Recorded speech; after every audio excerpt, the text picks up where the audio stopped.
Good morning mga tropa. Good morning. Wow. Alright, good morning mga tropa. Pasensya na, wala tayong upload halos kalahating buwan. 2 linggo, magtatatlong linggo na. Ayun, hirap ng daan dito, puro tracking yung dumadaan.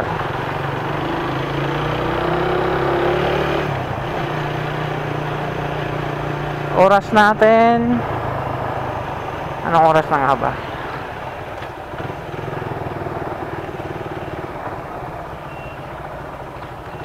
Ayan. So ang oras natin is alas 6 ng umaga. Mali, dapat dito pala sa kaliwa. Kasi tingnan nyo dito, natatakpan yung neutral indicator. Hindi natin nakikita. Tapos yung gas, hindi natin nakikita kung may gas pa ba tayo o wala na. So mali, so dapat ilipat ko dito sa kaliwa. Ayan, para makita natin yung panel natin. Araw pala ngayon ng Sabado mga tropa, kaya halos walang traffic. So in-adjust, sinadya na natin na magpatanghali kasi alam naman natin yung kalsada pag Sabado walang traffic. Sana walang aberya sa daan. Minsan kasi kahit Sabado may traffic once na may aksidente sa kalsada. Alright mga tropa, pag-usapan natin pala yung yung gas consumption ng Raider 150 carb. Aminin ko sa inyo mga tropa, malakas nga sa gas yung Raider 150 carb. Di katulad sa Raider 150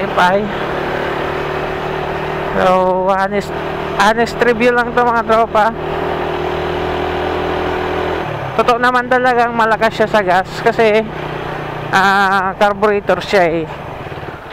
Di katulad ng iba ay na yun, fuel injection yun. So matipid nga naman talaga yun. Pero kahit malakas to sa gas, siyempre depende na yun sa sa throttle habit mo. Lalong lalo na kung kaskasiro ka. So hindi mo talaga matitipid yung gas mo kasi yun nga, katulad nga ng ng sinasabi ko noon pa, once na matapatan ka ng kaskasiro, tatapatan mo rin ng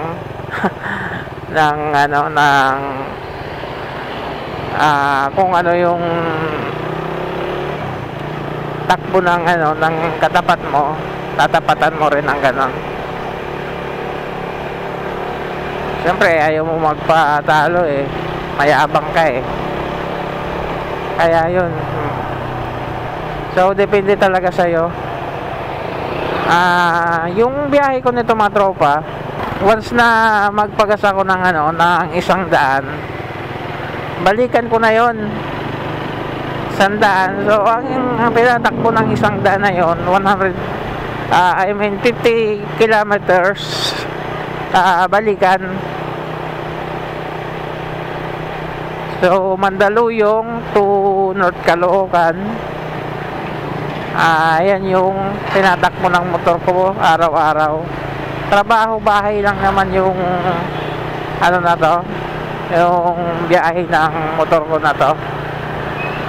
Kaya hindi gaanong gamit na gamit yung makina. Yung full tank nito inaabot ng 2 araw mahigit. Okay, so inaabot siya ng 2 araw, tapos isang biyahe pa ng umaga. Pero pauwi na, pag pauwi na kailangan na nating magpagas, ganon. So pumapatak ng 125 to 30 kilometers, ganyan, kada full tank.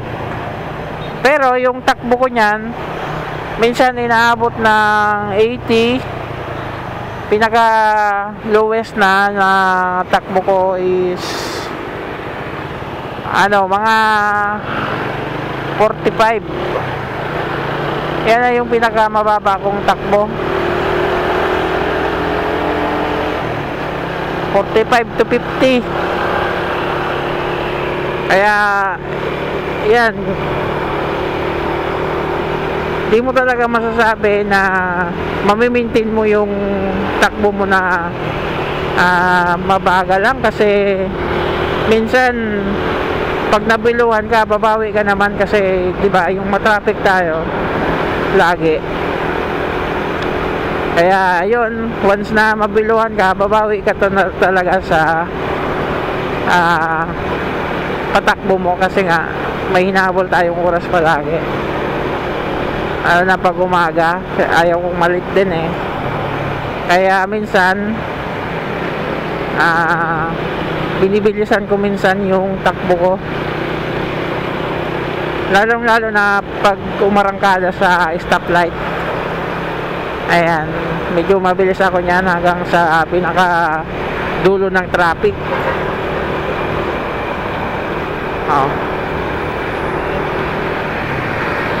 So magpapagas pala muna tayo mga tropa. Daan tayo ng Petron.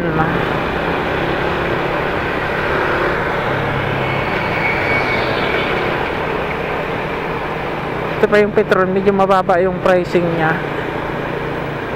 Ayan, pagas tayo dito. Yung premium niya 59.45. Pag nag-neutral di mo makikita, kasi natatakpan ng cellphone. 150 po premium.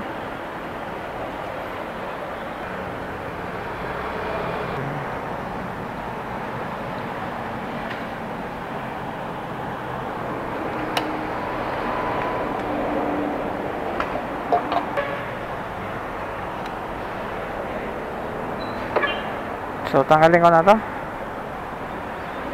Pangit. Tatakpan yung natin, indicator. Bukas ilipat ko to dito sa kanan, kaliwa, para kahit matakpan yung natin. Ito analog, okay lang, kasi hindi naman masyadong tinitingnan yan.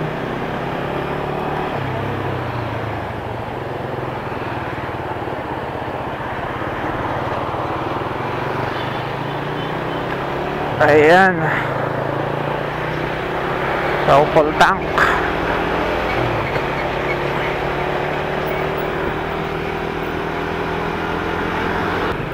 So ngayon mga tropang, full tank na yung motor natin. Aabutin pa to ng Lunes or Martes, kasi nga wala namang pasok na linggo. Okay, kaya hindi natin to magagamit, pero nagbabalak ako mag-rides bukas.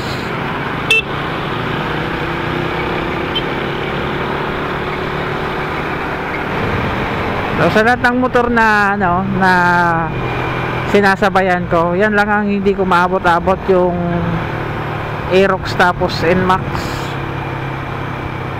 tsaka yung PCX. Ayan, hindi ko talaga sila mahabol-habol. 155cc kasi sila eh. Ayan, so hanggang dito na lang siguro mga tropa yung video na to. Sana may matutunan kayo, at sana nagkaroon kayo ng idea regarding dito sa Raider 150 carb natin. So kayo na bahala mag-adjust ng ano nyo.